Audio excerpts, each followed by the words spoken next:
so today we're going to be reviewing four-year test.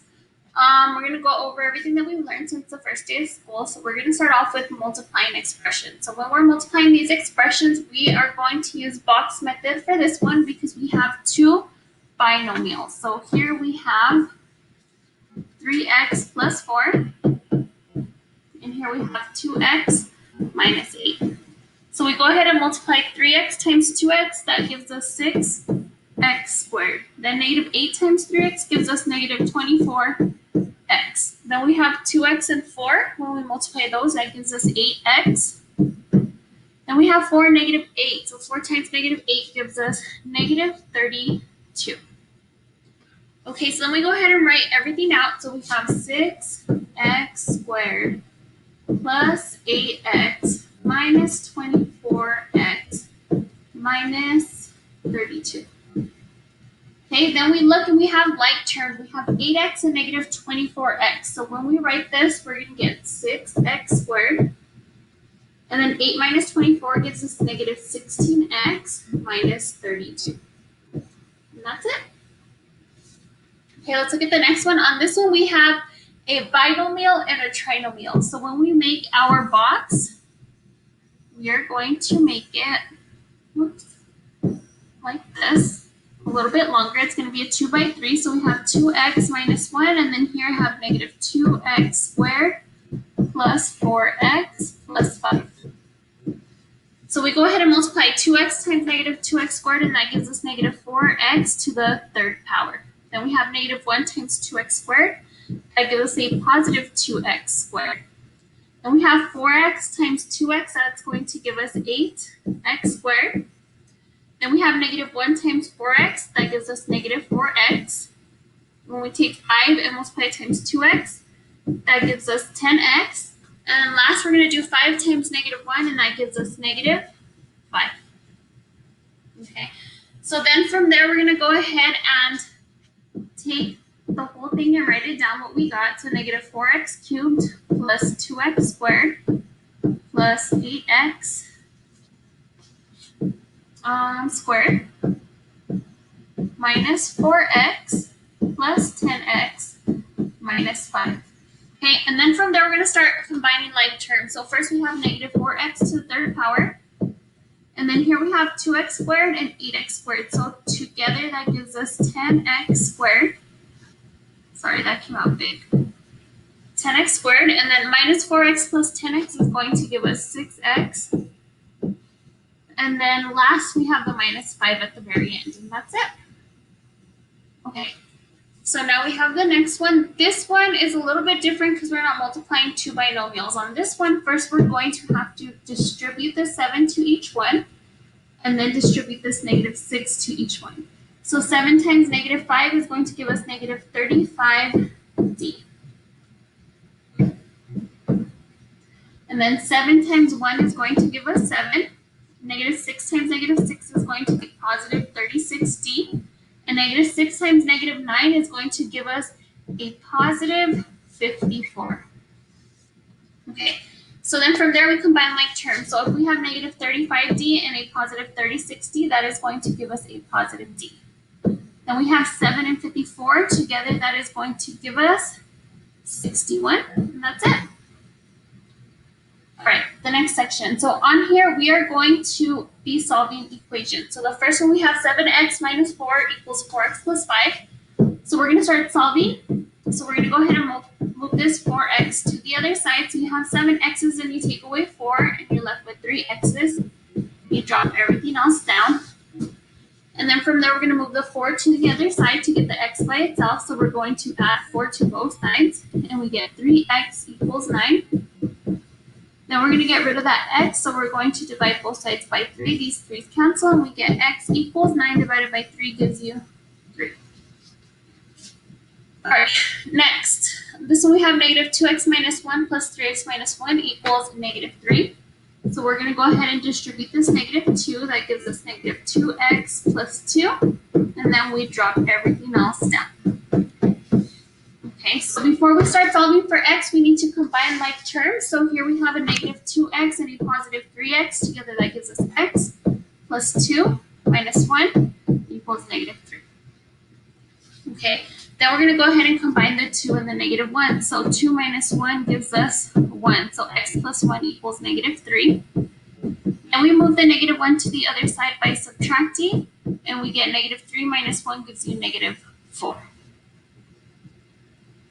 Okay, the next example. So here we have 3 times negative 5x minus 8, and we're going to have to distribute that 3 to each one. So that gives you negative 15x minus 24. On the other side, we have a negative 5 outside the parentheses, so we're going to have to multiply and get negative 15x minus 25. All right, now that we distributed, we can go ahead and start moving over the x. So we add 15x to both sides, and what happens, the 15x's cancel each other out, and we're left with negative 24 is equal to negative 25, but that is not true, so that means that there is no solution. Okay, so that means that whatever x value we pick, there will never be one that'll make those two equations equal.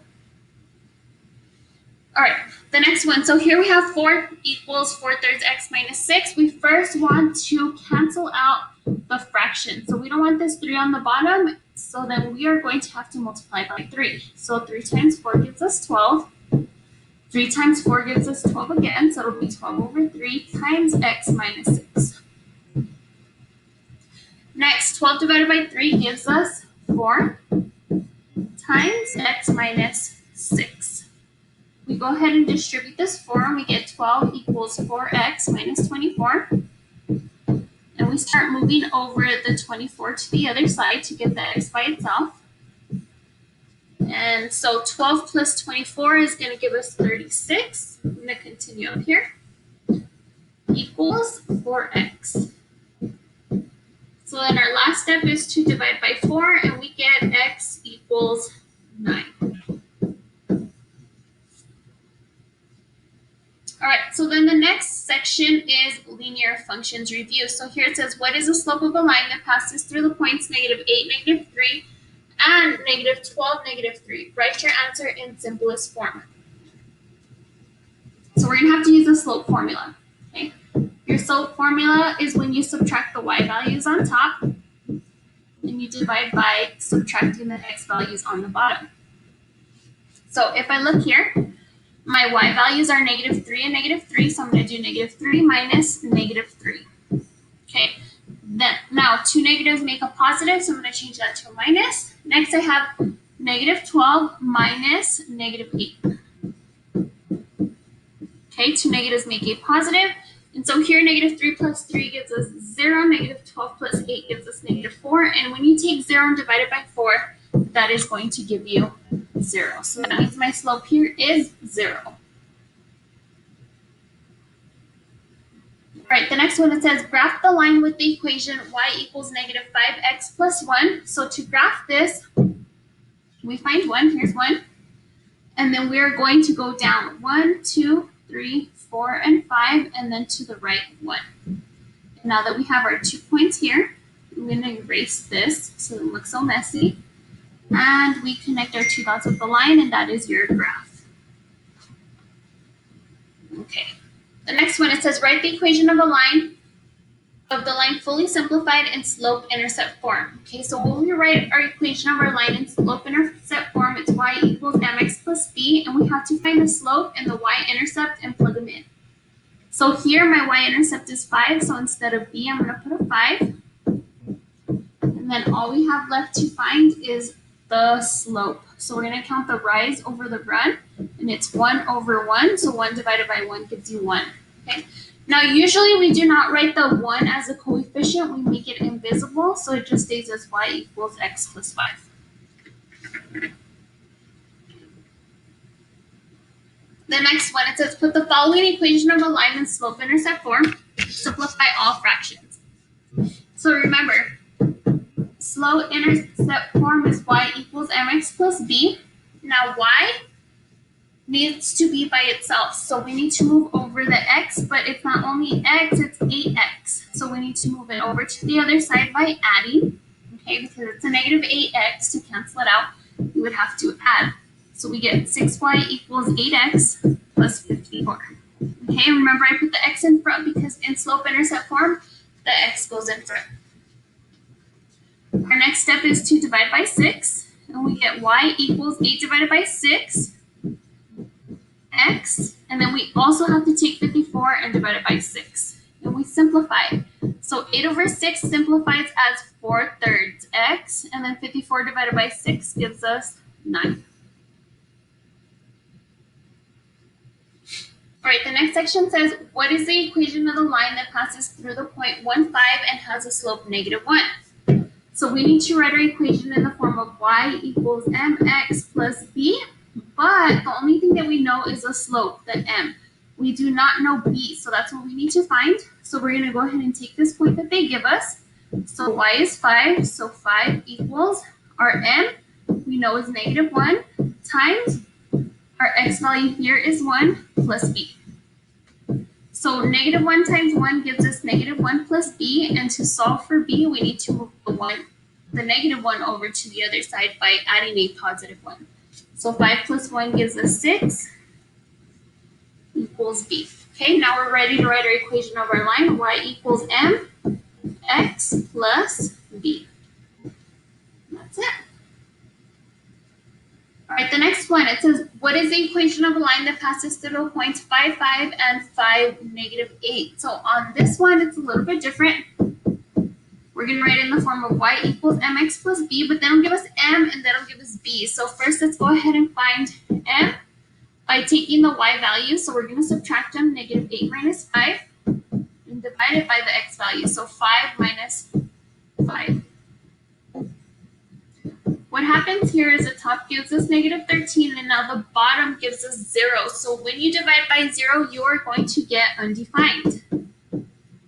So then when we have an undefined slope, a vertical line is undefined. So let's take a look at our graph. This would be a vertical line. That's what's going to give you an undefined slope. So if I plot these points, 5, 5, and then 5, -8, this is what my graph looks like.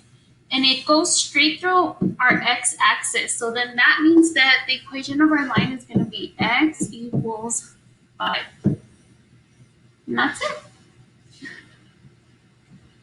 All right, the next section, interval notation. They want us to graph the interval represented in interval notation on the number line and write the inequality. So here, let's go ahead and graph it. There's my number line. This is -infinity, this is +infinity, and then here it goes up to -2, and it has a parenthesis, so that means it's going to be an open circle. Okay, here I have a parenthesis at 11, that is also going to be an open circle. Okay, and so this is going to go forever to the right, this is going to go forever to the left, so that's what our graph is going to look like. As far as the inequalities for this first one, it's x. Now, because it's shading to this direction to the left, it's going to be less than -2. Or on this case, we have x, and these are all the numbers that are greater than 11. So x is greater than 11. Okay, you do not put the equal to sign because the circles are not closed or open. Okay. The next one, it says express the interval using inequality notation in a graph. So let's go ahead and make our graph. We put 7 and 9. Again, we both have parentheses, so this graph is unbounded, and we shade everything in between. All right, so then from there, we're going to write our inequality. So to write your inequality, you put 7 on the left, 9 on the right, and the x in the middle. Okay, we're saying that x is in between 7 and 9, so x can, or 7 is less than x, and then x is less than 9. Okay, that's the way you write your interval. All right, this one says express the intervals using 2 different representations. So 2 different representations would be if we were to write as an inequality and a interval notation. So this is -infinity, this is -10, then it goes from -2 all the way to infinity. So when we write this as interval notation, remember you can never touch infinity, so it's going to be a parentheses. It is a closed circle at -10, so I'm going to put a bracket on -10. We put the u, and then it starts back up at -2, and it goes all the way up to infinity. Okay. Next, we have the inequality. So on this one, x is less than or equal to -10. Because going this way is all the less than numbers. Okay. Going to the right, we're going greater than. So x is greater than or equal to, because the circle is closed, -2. So this one or this one. And then the last one here, our graph starts at 10. It goes all the way up to positive infinity. So our interval would be 10 infinity. Since it's an open circle, we're going to use 10 of parentheses and infinity of parentheses. And then to write our inequality, all the numbers going to the right are greater than 10. And that's it. So go ahead and get started on your Delta math. Let me know if you guys have any questions.